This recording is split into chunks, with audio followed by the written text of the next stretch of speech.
Baltimore Ravens embarrass themselves again, this time against the Philadelphia Eagles in Week 13. Lamar Jackson struggles. Justin Tucker struggles. Just an overall no good, very bad game. We talk about what happened and where the Ravens go from here. All that and more coming up next on Locked On Ravens.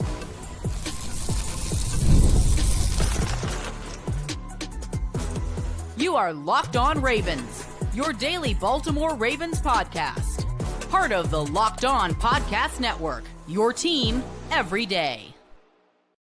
Welcome into another edition of Locked On Ravens, your daily Baltimore Ravens podcast. I'm your host, Kevin Oestreicher of Ravens Wire, here with you on the Locked On Podcast Network, your team every day. Thank you so much for being here today on Locked On Ravens on this not so great loss episode for the Ravens, making us your first listen of the day and each and every day here on Locked On Ravens, free and available all podcasting platforms for you, including in video form on YouTube, where you can like and subscribe and also follow along in audio form and subscribe over there for 5 days a week plus more of daily Ravens coverage. If you have a friend or a family member who is a Ravens fan or just wants Ravens coverage in general, be sure to send them over our way on the show. Today's edition, post-game of Locked On Ravens, is brought to you by Gametime. Down the Gametime app, create an account, use code LOCKEDONNFL for $20 off your first purchase. I feel disgusting. I feel disgusting right now. It's just like, it's that slimy feeling. You know, hopefully people know what I'm talking about here. Just feels absolutely disgusting after watching a game like that. Ravens lose 24-19 to Philadelphia. The offense sluggish after a fast start. Seems like they can't get anything going one way or the other. It's either they start slow and they pick it up, or they start fast and they just forget how to play football. Defense, man, hold on. We're giving a round of applause for the defense, because with the way that they performed, for the most part, it wasn't perfect, but for the most part, I thought the defense, Zach Orr, played a very good game. Didn't really let Philadelphia do much of anything. But then special teams. It's just, we keep having this conversation. And I'll start off by saying this. For a team that prides themselves so much on special teams, a team that loves it, a team that puts so much emphasis on it, for a team that does all that, this unit has been extremely underwhelming over the last few seasons. And if you've been listening to me on Locked On Ravens for a while, this is not the first or the second or the third time or, the 10th time I've said something like this. This unit has been extremely underwhelming, but obviously it's all coming to a head now, because the greatest kicker of all time is performing like one of the worst of all time. Justin Tucker misses 3 kicks in this game, an extra point that certainly, I think, shifted momentum in the contest. Plus, you got 2 field goals. And you could sense on the final one, the final miss that he had, that he was overcorrecting to the right side. It was him saying, I've missed all these kicks wide left. Something has to change, and you got to make that in-game on-the-fly adjustment, and that's a lot harder to do than a lot of people realize. And he overcorrected to the right side. The Ravens lose this game. I get there was a garbage time touchdown right at the end with 3 seconds left. They lose the game by 5. Justin Tucker leaves 7 points on the board. 7 points on the board. He almost left 8. You know when it's bad. When a kicker, no pressure on you, almost misses an extra point with 3 seconds left. He almost doinked that thing off the upright again. Justin Tucker, it pains me in the worst way. I cannot tell you how hurt I am saying these phrases, saying these sentences about a kicker that has meant so much to this franchise and so much to this organization. But we have to be honest. This is not working. This is a what have you done for me now lately league. And Justin Tucker, this special teams unit, it's not cutting it right now, because Tucker's the big storyline, but Tylan Wallace had 3 or 4 horrendous plays in this game as a punt returner. The team couldn't hold on to the football. Luckily, they recovered the fumbles that they had. It was just another game of mistakes, but in a different way. We talk about penalties for this team, and Baltimore did actually a pretty good job with the penalties, only 4 of them in tonight's game. But it's just like, okay, you solve one issue, and then 5 more pop up, or other ones rear their ugly heads more than the other ones do. And it's tough because it's not like this is a one-off thing. It's not like this is a one-off conversation where it'd be different if, look, every team has a game or two like this. Every team makes a mistake or two like the Ravens have made. Every team goes through something like that in spurts. It just feels like this is 3 out of every 4 games or 2 out of every 3 games. This is what we're dealing with here. This is what this Ravens team is going through, mistake-wise, self-inflicted wounds-wise. The Ravens got up for the game in the first quarter. They got up for it. They just slept-walked through the final 3 quarters. They just slept-walked through it. And that is what the reality is Baltimore very rarely, they've done it this season. Buffalo, Denver, Tampa, Tampa kind of a half-complete game, but I'll count it. They've done it, but playoff teams need to be much more consistent. Super Bowl, teams that have Super Bowl aspirations, or at least real ones, got to be much more consistent than this Ravens team has been over the course of the year. Now, again, Tucker is going to be the main storyline here. Lamar struggled, and we'll talk about that as well because, like I've said time and time again here on the show, we praise Lamar when praise is warranted, and we criticize Lamar when criticism is warranted, and we're going to do that here. But Tucker is the big conversation point, so let's just talk about it. Let's have the conversation. Justin Tucker has missed 10 kicks this season, and he has cost the Ravens at least 2 games. Obviously, the Pittsburgh game, where he missed multiple kicks and a very close 2-point loss. In this game, where if you want to play the numbers game, you can, but this is a much different game regardless. If you want to play the numbers game or if you don't want to play the numbers game. If you want to play it, 5-point loss, Tucker leaves 7 points on the board. If you don't want to play the numbers game, this is a much different contest if Justin Tucker hits on those kicks. Now, the Eagles don't try to run the clock out the way that they did, but it still is a much different game.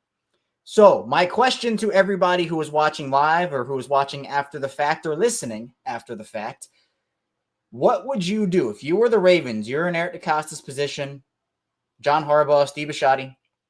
You can make the decision on Justin Tucker. Are you cutting him? Are you bringing in a kicker on the practice squad to challenge him? Are you letting him rock the way it's been? What are you doing with Justin Tucker? If you're live with us on YouTube, be sure to put your answer in the comments. If you're watching after the fact, put your answer in the comments as well. And if you are listening after the fact, message me on social media. Tell me how you feel about it. I'm always open to the conversation. I love having those conversations. I mean, my answer is you got to bring in somebody, at least to the practice squad. You have to have somebody available. Realistically, is there a better historical option than Justin Tucker? Absolutely not. But we're throwing out history right now because, again, this is a what have you done for me now lately league. And Tucker is clearly in his own head. Obviously, we will hear what he has to say, hear what some of the players and coaches have to say. And as, again, I'm going through this, we will I'll try to peruse through social media to see what John Harbaugh and company and Tucker himself are saying. Harbaugh saying that, quote, we didn't play well enough. We didn't coach well enough to score points. The offense, certainly another topic of conversation, and we'll figure it out. But Brian McFarland, Ravens salary cap, who's a friend of the show and knows his stuff, salary cap wise for this team and just football in general. I put out on Twitter, what would you do with Justin Tucker if you're the Ravens? And Brian here saying, quote, there are no easy answers here. First, what place kicker is out there to replace him? Plus, there'd be $7.5 million in dead money on the cap next year if released, $445,000 more than he's presently set to count. And he says his guess is they give him the bye another week to try to figure it out. After that, you don't know. Because there are other kickers that can come in and do Justin Tucker's job. There are. But it's just like the conversation of, oh, we'll just give him time to figure it out. He'll figure it out eventually, and he'll get back to the old. We're in week. When the Ravens come back, we're going to be in week 15. That time is done. All right, I said it. A lot of other people said it too. The time for that conversation is over. The conversation that needs to be had right now is, can Justin Tucker do enough down the stretch and not mess it up badly enough to where he is costing the team games? In the offseason, you can have a conversation about who your kicker is long-term or in the future. You can bring in a short-term option on the practice squad, right? At least just to have another leg available. But I don't want to pin the entire game on Justin Tucker. I know, look, we've been harsh on him, and I think that's deserved for him based off the game that he had. And he puts the Ravens in a position to win the game. He just makes all his kicks, something we've been so accustomed to. And that's why it, I guess, hurts so badly to say all this and to have this be the reality, because we've seen Justin Tucker make these kicks. We've seen Justin Tucker carry this team to wins, to Super Bowl a victory in the Super Bowl as a rookie. And here we are talking about him like he's no better than Billy Cundiff was after he missed that shot against the Patriots. And obviously I know that's probably a little bit of an overreaction, right? But that feeling of calm that would wash over you when Justin Tucker came out to kick, that's gone. It feels like, before, every time he came out, you just had this, okay, yeah, bam, 55 yards, no worries. Inside 50, it's automatic, man. There's nothing to worry about. And now he comes out, and you're even for an extra point, and you're kind of sitting on the edge of your seat. Like, what's going to happen? Is he going to doink the ball off the upright? It's an adventure now. Something I never thought we'd be saying. And if you want to look at how it actually breaks down for Justin Tucker, Jordan here on Twitter breaks it down. 3 kicks in the Philly loss, 2 kicks in the Pittsburgh loss, 1 kick in the Kansas City loss, 1 kick in the Las Vegas loss, 1 kick in the Cleveland loss. So Justin Tucker, all these games are not his fault solely, but it contributes and it adds up, and he has missed kicks in these games, and he has actively cost Baltimore 2 of them. He's actively cost Baltimore 2 games. In an AFC where, against Pittsburgh, you're tied right now with them in the AFC North if Justin Tucker doesn't lose you these 2 games, or at least contributes mightily to them. And it's a liability, a massive liability. Yes, while kicking has been pretty poor across the league this season, this is not just a Ravens thing. You look across the league, and for example, Buffalo has Tyler Bass, who has massively corrected after a very poor start, and he's gotten better. The Chiefs have found ways to win with budget kickers after Harrison Butker goes down. Chris Boswell is one of the best kickers in the league. He probably is the best kicker in the league right now. He's been incredible for Pittsburgh this season. You look across, and it just feels like all these top teams have top kickers, or at least guys that have corrected from an early bad start. And Justin Tucker hasn't done that. I mean, there's still time, but we're so past that conversation, and it's so unfortunate. I do think, and Rainmaker, why don't they bring in a kicker? If there was a time to do it, the bye week would be that time. The bye week would be the time to do it.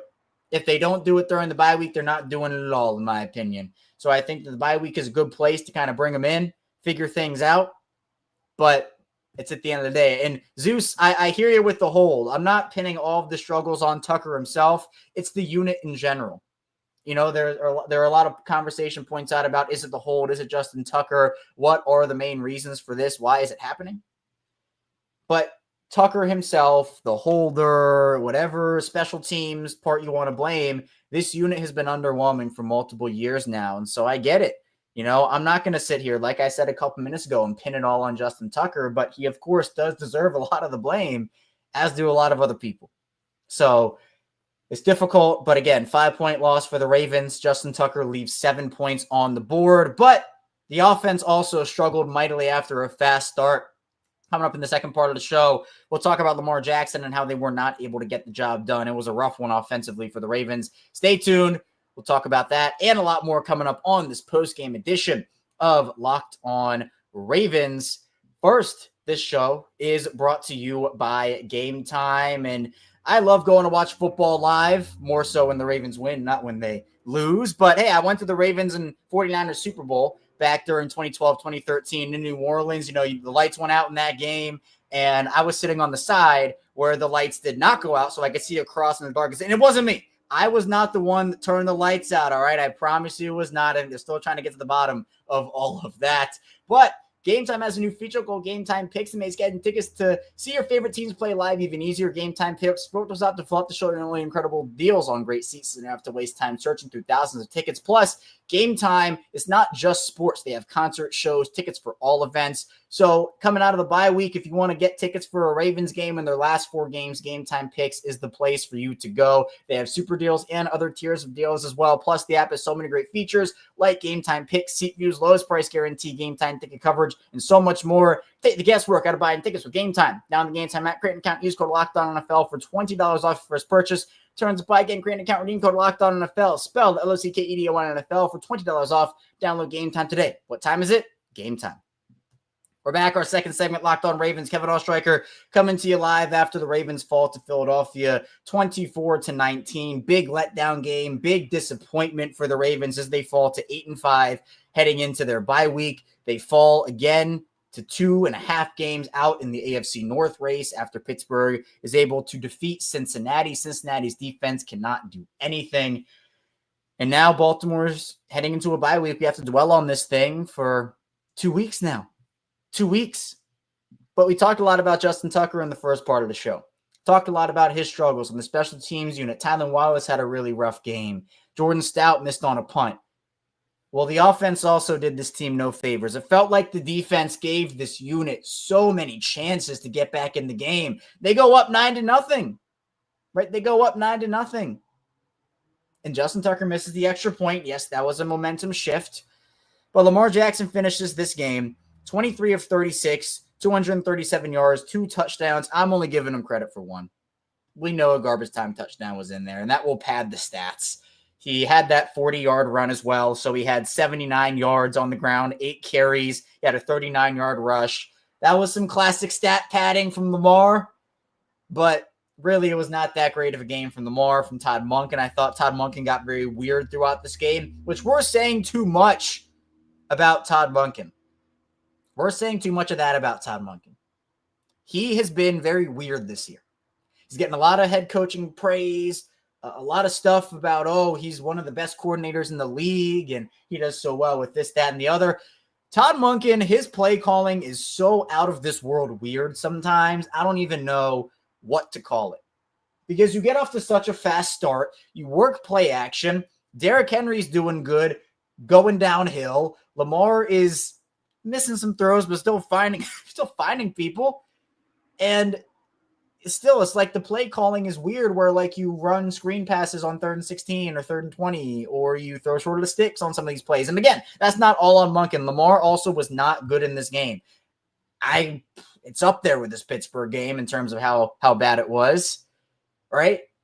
It wasn't great for Lamar. He certainly made some throws in this game. And actually, by the way, I don't know what happened to Rashad Bateman. If anybody has an update, okay. John Harbaugh just said he has no plans to move on from Justin Tucker. I don't think that would be wise. So, yes, that is what we have on Justin Tucker from John Harbaugh. He says, quote, if you're asking me if we're moving on from Justin Tucker, I'm not really planning on doing that right now. I don't think that would be wise, but I'll be the first to tell you he needs to make kicks. I think if you look at his history, you have to say he's capable of doing that. So that again, just breaking the offense action to talk about what John Harbaugh had to say about Justin Tucker. Apparently, John Harbaugh said Rashad Bateman's knee is sore and didn't really provide any other details on that. So that is very vague. Maybe we get more updates on Monday. Not particularly sure about that. But Lamar missed a lot of throws in this game. He missed one to Likely. He missed a couple to Zay. Especially that one where were the Ravens at their 8-yard line? 5-yard line, back when Tylan Wallace let the ball roll down to the 1 and Lamar kind of like just threw it at the feet of Zay Flowers when he was trying to roll out and get a first down. It was like he was uncharacteristically missing these throws, and there were a couple that Lamar hit. Mark Andrews had a drop in this game. Nelson Aguilar had a few drops in this game that Lamar placed the ball in the right spot. I'm not saying Lamar played terribly, right? I'm not saying he played terribly, but I see it up and down in the chat right now. I see people talking about Deontay Johnson. Rashad Bateman leaves the game with a knee injury. And Deontay, I see it. Yep. Wadislav, G, primetime. Deontay, 0 snaps in the game. Didn't get in the game. They're using Tylan Wallace, Nelson Aguilar. it just seems like Deontay hasn't meshed. Seems like he's not catching up on everything that they need to keep up on him, right? It's an adjustment period for anybody coming in mid-season, most definitely. But this was your big trade deadline acquisition. This was the bigger deal of the two from a draft compensation perspective, which wasn't really a lot, if we're being honest. But this was your big acquisition for a team that's always looking to improve. It would be less of a big deal if the Ravens had acquired someone. Look, Trey White has certainly held his own so far. I'm not saying Trey White has been bad, but they didn't go after the big move. Even the littler moves, right? They didn't get Calais Campbell. They tried, but this was your big move, and it hasn't worked out in any way, shape, or form. And I see this one too from Walker here. Carter ate falele for breakfast, lunch, and dinner. If you listened to me, I did a pregame show today earlier, 6 a.m. We talked about it on the crossover Thursday we did earlier in the week. We had some great episodes during Thanksgiving and during the holiday weekend. I said whichever team's offensive line played better was going to win the game. Baltimore's offensive line did not play very well. Holding-wise, penalty-wise, it wasn't terrible. Wasn't terrible. There was a snap infraction on Linderbaum and, not really a ton else. But that Eagles interior seemed like they got a ton of pressure on Lamar Jackson. A ton of pressure. So that just is what it is. And Jake, thank you. Thank you. Well, first of all, Brandon, 5 losses by a combined 22 points in those losses. Tucker missed 22 points worth of those field goals. Wanted to bring that up quickly. Thank you, Brandon, for that stat. But I want to bring up Jake's comment here, and thank you for bringing this up because, again, I'm trying to look through the comments from John Harbaugh, but when people put them in the live chat for me to read off, I do appreciate that. Jake saying Harbaugh said he was not ready to discuss why Johnson did not play. I just don't think it's worked out. There was some weird stuff. Remember, was it after his first game or second game? He went on Twitter and social media and complained. He hasn't meshed. He was a problem in Pittsburgh. He was a problem in Carolina, and that's why Carolina moved off of him for so little. And now we're in Baltimore, and he's already had a couple of moments where he's like complaining or getting frustrated or tripping over his own feet, dropping balls. Like, it hasn't worked, and it's cost them because a guy like Bateman goes out and all of a sudden your depth is tested even more. That's the reason we were talking about them bringing in a receiver in the first place, right? Is to make sure that if something like that happens, you have enough depth.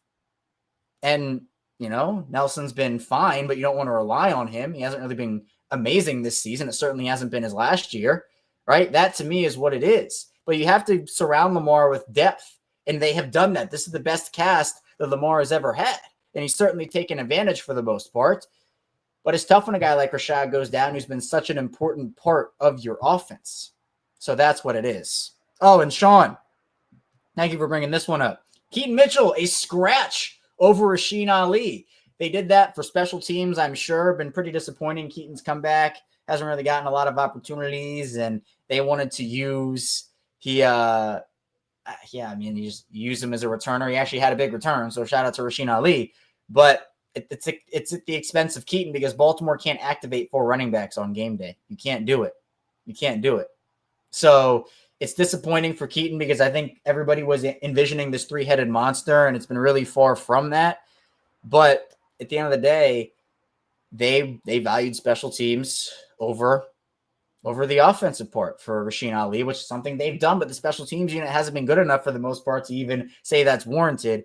So, yeah, that's tough. Derrick Henry, 19 carries, 82 yards, another game without a touchdown for Derrick Henry. Could never really get him going. Never really could get Derrick Henry going. Philly's defensive front was very good at cutting off rushing lanes and making sure Henry didn't fall forward. Obviously, the big viral play was Cooper DeJean kind of hit sticking him and pile driving him into the ground. But,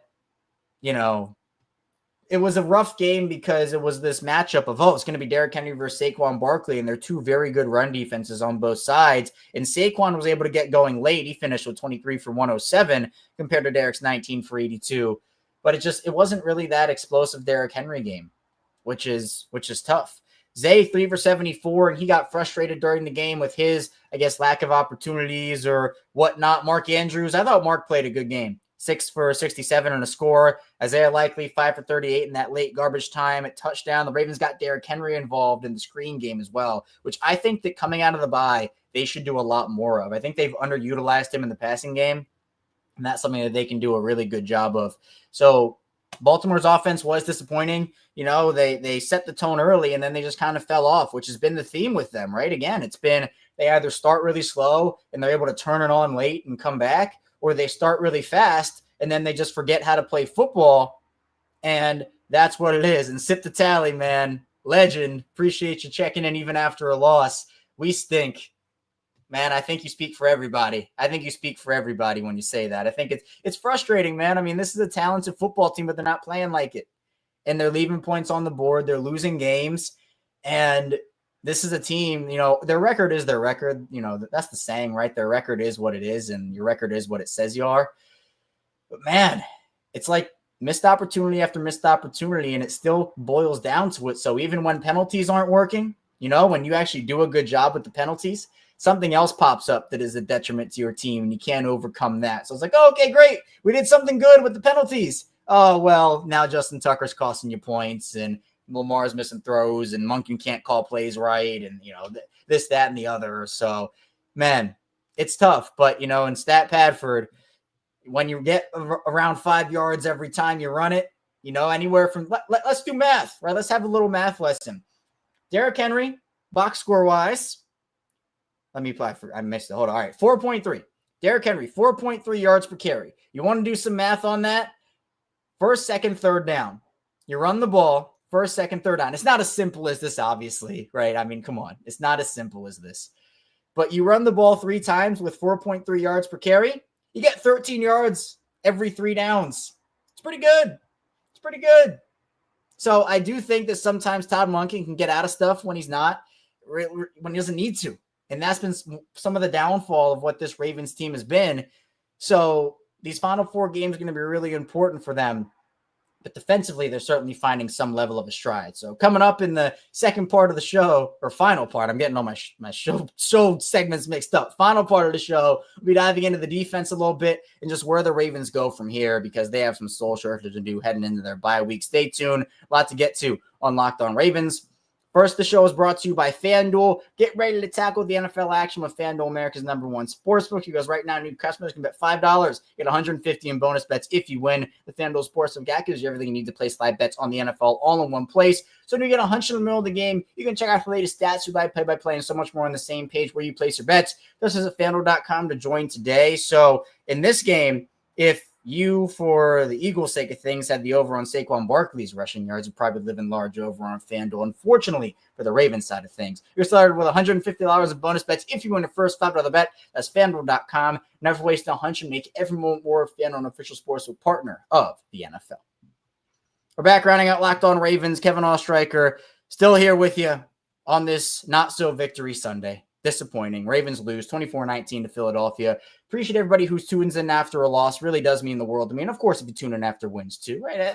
I love people who tune in after wins, losses, even ties, even though we don't like ties on Locked On Ravens. Be sure to hit that like and subscribe button. We'll be back here tomorrow, 6 a.m. Eastern time, talking about some more of the frustration that's been boiling over here with the organization. Zay Flowers and John Harbaugh's comments on Justin Tucker. Hit that like and subscribe button in video form. We're almost to 10,000 subscribers on video form. And when we do that, I'll wear a Dixie Cup outfit for a week. I said I would when my first ever episode came out. And if you're in audio form, that community growing as well. Be sure to hit that follow and subscribe button. Same show, both audio and video, so you're not missing out on anything either way you decide to watch or listen. Now, the defense.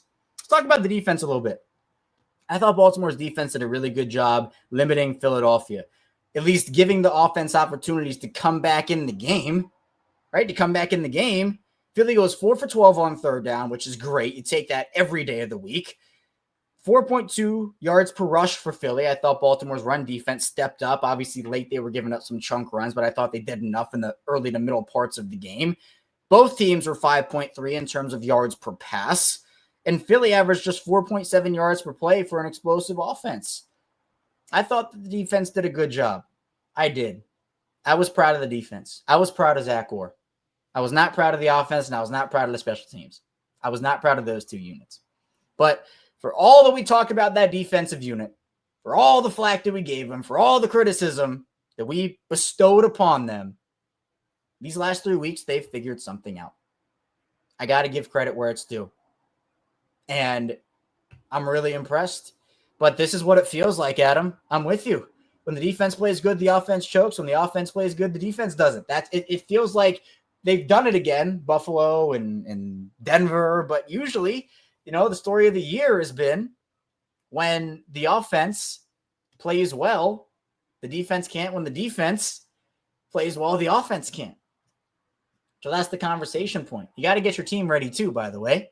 And I thought Zach Gore's done a really good job of that. Now, for John Harbaugh, when your team continuously does this, when your team continuously makes mistakes, obviously he's not the one out there making them physically, but it certainly is on John Harbaugh and is on the coaching staff, right?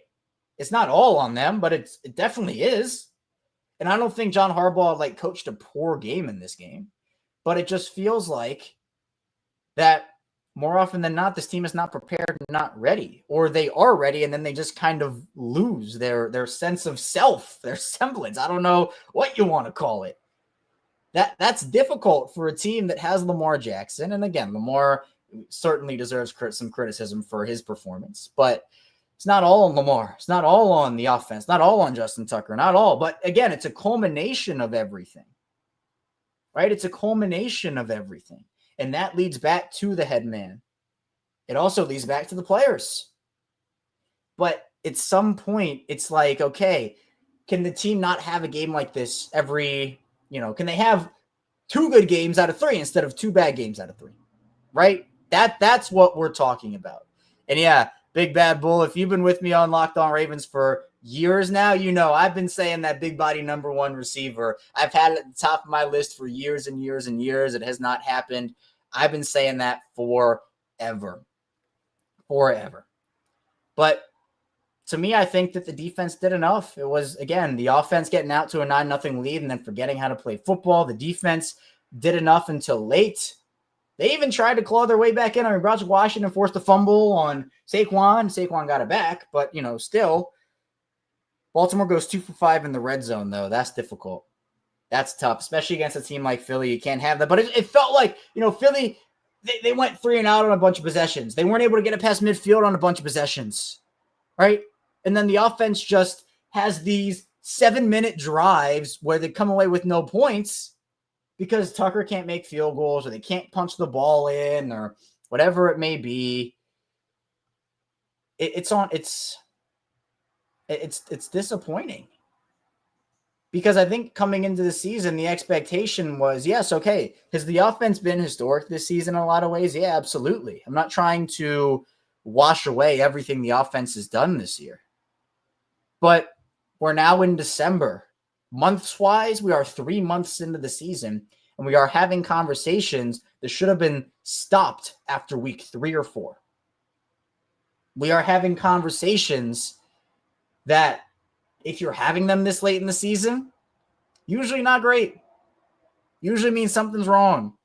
So the only way this team, or at least one of the only ways this team can get back on track, is to really hunker down during this bye week. The Ravens, remember when they had the playoff bye week last year? They were practicing like it was a normal week. I'm not giving anybody time off.